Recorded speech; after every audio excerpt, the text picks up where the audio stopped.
이것이 상담인지 뭐 이런 말씀 죄송합니다. 점을 보는 것인지 그거는 상담이라기보다는 뭐 일종의 강의나 안녕하세요. 사이킥 애청자 여러분, 저는 김아름 작가입니다. 안녕하세요. 두 번째 마음의 노은정입니다. 네, 오늘은 위험한 상담 시리즈 세 번째 순서입니다. 마지막 시리즈는 만병통치 상담에 대해서 이야기를 좀 나눠볼 텐데요. 요즘에 심리나 뭐 진단에 대해서 또 사람들이 관심이 많아지면서 이런 분야들이 정말로 많이 생기고 있는 것 같아요. 유사 상담을 포함해서 뭐 한두 번이면은 뭐 다 당신의 내면의 문제가 해결된다. 뭐 이 워크숍을 찾아오세요. 이렇게 좀 광고를 하는 경우들이 좀 요새 많이 발견되고 있는데 이 만병통치 상담에 대해서 오늘은 좀 이야기를 해보려고 합니다. 네, 심리학에서 마술적 사고라고 하는 표현이 있는데, 그러니까 한두 번에 모든 것이 다 해결되는 그런 어떤 정말 마법과도 같은 일이 일어난다고 약속하는 그런 상담 서비스를 말하는 거예요. 네. 네. 뭐 특히 요즘 현대사회, 특히 뭐 대한민국 사회에서는 또 빨리빨리 효율성 이런 것들을 또 중요하게 생각하기 때문에 이런 상담들이 더 주목을 좀 받지 않나, 그리고 좀 활기를 치고 있지 않나 하는 생각도 드네요. 네, 맞습니다. 요즘에 그 소셜미디어에 보면 아주 다양한 심리학 콘텐츠들이 또 올라가고 있는데, 그것들을 보면 이제 굉장히 혹하기도 하고, 나도 거기에 이제 포함되는 것 같기도 해서, 다들 이제 재미있게 많이 보시고 계실 거라고 생각을 합니다. 그런데 이제 그런 것들을 보다 보면, 때로는 굉장히 이제 유행하는 어떤 아이템이나 뭐 증상이나 이런 것들이 있거든요. 근데 거기에 아주 쉽사리 뭐 진단을 내리게 되는 그런 경우들이 있는 거죠. 뭐 때로는 그게 뭐 우울이기도 했고, 뭐 경계성 뭐 성격에 대한 부분도 있었고, 뭐 ADHD라던가 이런 것들이 아주 간단한 문항 몇 개로 인해서 막 진단이 되어지고, 또 우리가 이제 뭐 패션 뭐 ADHD 뭐 이런 표현 또 뭐 사용하고 그러는데, 그런 것처럼 막 서로가 서로를 이제 약간 뭐 라벨링하는 그런 경우들도 있어서, 그런 어떤 사회적 분위기에 이것을 해결해 준다라고 말하는 만병통치 스타일의 이런 상담 서비스 혹은 뭐 워크샵 이런 것들이 좀 유행을 하고 있지 않나 그런 생각이 듭니다. 네. 저도 최근에 좀 여러 가지 컨텐츠나 좀 이렇게 복잡한 것들을 결합해서 이것이 상담인지 뭐 이런 말씀 죄송합니다. 점을 보는 것인지 뭐 약간 구분이 되게 명확하지 않은 어떤 컨설팅의 성격을 띤 약간 그런 콘텐츠들을 좀 많이 발견하게 되는 것 같아요. 특히 요즘에 이게 정말로 많아졌는데 왜 이런 컨텐츠들이 많아졌을까? 사람들이 좀 미래에 대한 걱정이 많은가? 불안이 많은가? 이거를 조금 더 빨리 알아내고 싶은 건가 하는 생각도 좀 들고요. 네. 네. 그러니까 사실 우리가 뭐 어떻게 보면 이제 유사 상담이라고 표현을 할 수 있을 텐데, 이게 이제 엄밀히 말하면 상담 서비스가 아닌데 이런 뭐 전문적인 심리 상담 서비스처럼 좀 뭐 왜곡되거나 다르게 표현이 되어서 뭐 전달이 되어지는 경우들도 있을 수 있고, 또 때로는 이런 어떤 워크숍이나 이런 상담 서비스가 뭐 한두 번 만에 뭐 모든 것을 다 해결하는 것처럼 좀 뭐 방법적인 것들을 뭐 알려주겠다. 여기에 오면 완벽하게 다른 내가 돼서 변화할 수 있다. 이제 이런 것들을 막 약속하는 그런 거는 도대체 뭘로 어떻게 바꿀 수 있다는 건지 한번 뭐 좀 이렇게 뭐 관심은 가지만 좀 조심할 필요는 있다라고 말씀을 드리고 싶습니다. 네. 네, 그런 상담이나 워크숍에는 또 좀 신비주의적인 성격을 가지고 있기도 하잖아요. 근데 물론 그게 뭐 나쁘다는 것은 아니지만 사실 이게 상담이라는 이름을 빙자해서 행해지고 있다는 것에 좀 우리가 주의하고 경계할 필요가 있는 것 같아요. 네, 맞아요.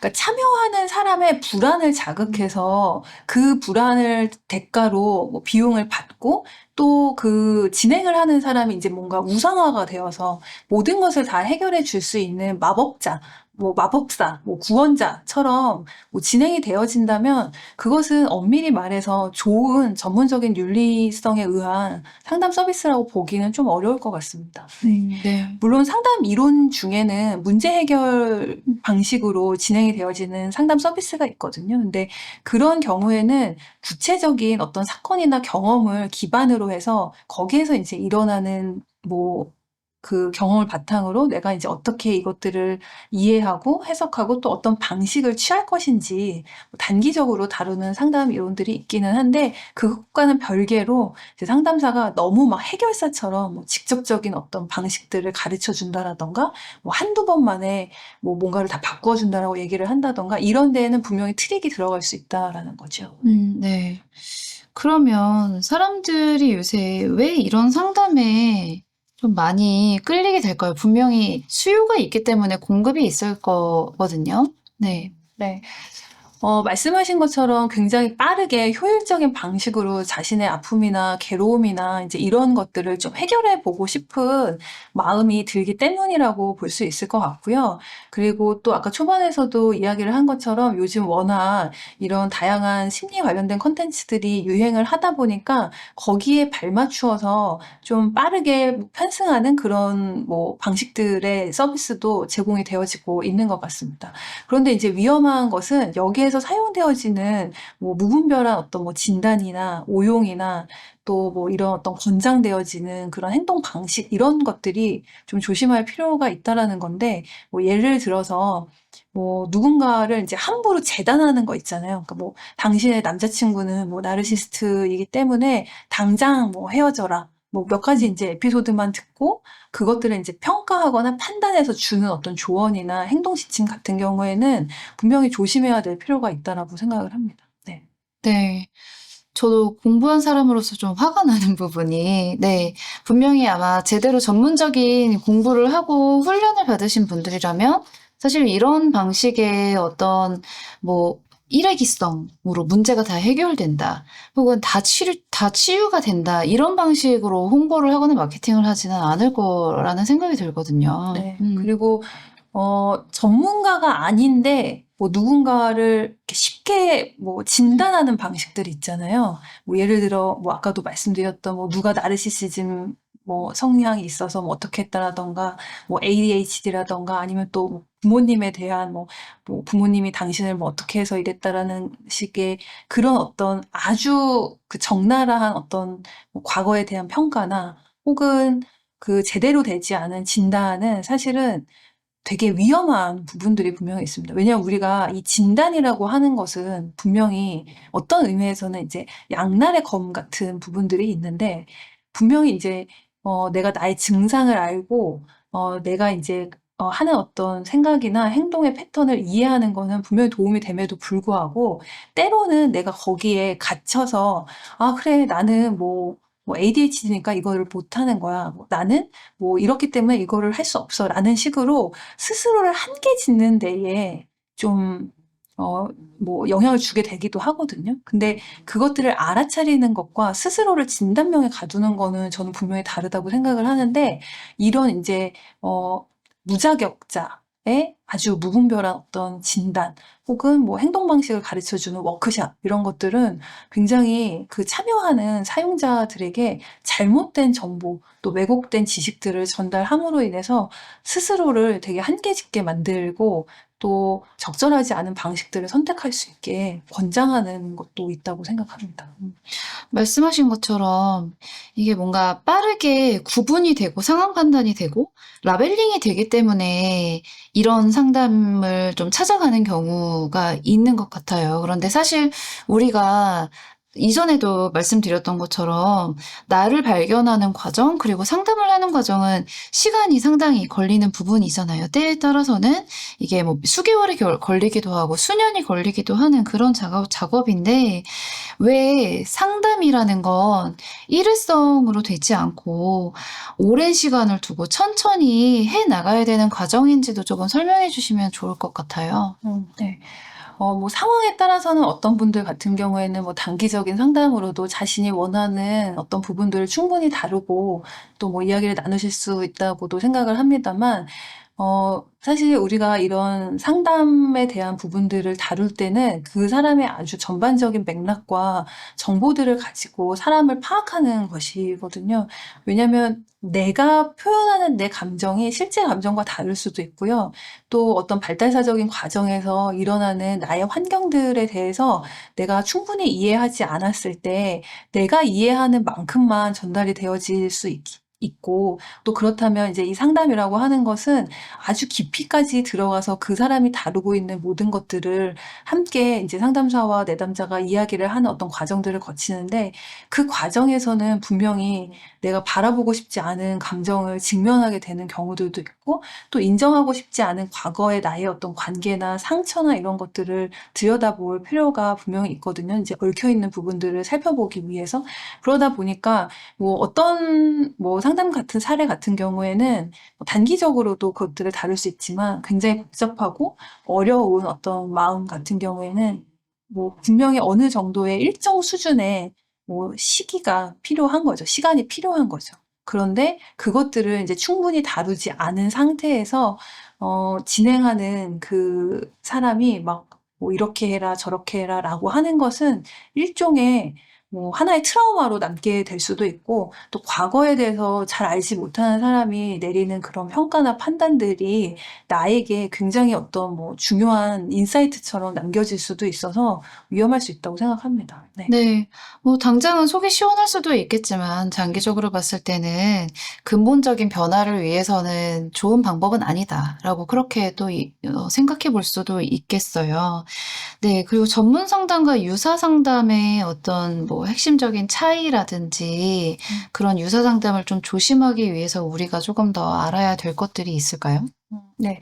아까 전에도 말씀을 드렸던 것처럼 우선은 그러니까 너무 단편적인 이야기를 듣고 평가하거나 판단하거나 진단을 하는 경우에는 이게 실질적인 그 상담 서비스에서 이루어지는 방식과는 좀 다를 수 있다라는 걸 인지하시면 좋을 것 같고, 또 이 상담 내가 인제 이 상담을 받는 사람의 자격이 어떠한지, 그리고 실질적으로 어떤 훈련을 받았는지 이런 것들을 검토를 해 보시는 게 좋습니다. 그리고 전문 상담과 유사 상담의 어떤 차이라고 한다면, 전문 상담 같은 경우에는 이제 내담자를 위해서 그 상담을 받으시는 분의 어떤 권익과 안전을 가장 우선시한다면, 유사 상담의 경우에는 이것이 때로는 어떤 전문적인 이 윤리성에 대해서 훈련이 충분히 되지 않아서 내담자를 보호하기보다는 상담자의 이익이나 어떤 것들이 더 우선시 되는 경우가 있고, 만약에 위험한 일이 일어나지 않는다면 거기에서 문제가 되지 않을 수도 있겠지만, 그런 상황에서는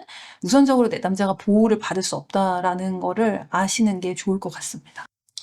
그리고 하나 더, 단편적인 어떤 그 뭐 부분의 이야기나 증상에 막 이렇게 꽂힌다고 해야 되나요? 그것으로 한 사람의 인생을 모두 다 평가하고 판단할 수 없기 때문에, 우리가 이런 유사 상담에서 이루어지는 어떤 그 상담의 역할이나 이런 것들을 잘 볼 필요가 있는 것 같아요. 네. 네. 또 한 가지는 상담을 하는데 내담자인 나보다 상담자가 더 말을 많이 한다. 이런 경우도 조금 구분을 해볼 수도 있을 것 같아요. 왜냐하면은 상담자는 보통 질문을 던지고 내담자는 그것에 대해서 답을 하면서 사실은 자기 자신을 탐색해 나가는 과정을 상담이라고 볼 수도 있는데, 이런 상담은 뭔가 상담자가 더 권위의식을 가지고 더 우위를 점하면서 더 코멘트를 준다거나 해결 방법을 찾아준다거나 하는 그런 방향을 취할 수도 있겠다는 생각이 들거든요. 네네, 맞습니다. 상담은 말 그대로 내담자를 위한 시간이기 때문에, 내담자가 충분히 자신의 마음을 들여다보고 이야기할 수 있도록 하는 것이 중요하고, 상담자가 본인의 뭐 감정이나 또 느낌이나 이런 것들을 막 절대적인 어떤 지식처럼 뭐 그 내담자한테 이야기를 하면서 당신은 이런 것 같으니 뭐 이렇게 얘기를 한다면, 그거는 분명히 굉장히 주관적인 어떤 내용들이 들어가 있을 수도 있기 때문에 조심해야 되는 부분으로 항상 훈련을 받거든요. 그런데 상담자가 내담자보다 말을 더 많이 한다는 거는, 그거는 상담이라기보다는 뭐 일종의 강의나 뭐 자기의 어떤 이야기들이 충분히 상담자로서 훈련이 되지 않았다는 얘기이기도 한 것 같습니다. 네, 맞습니다.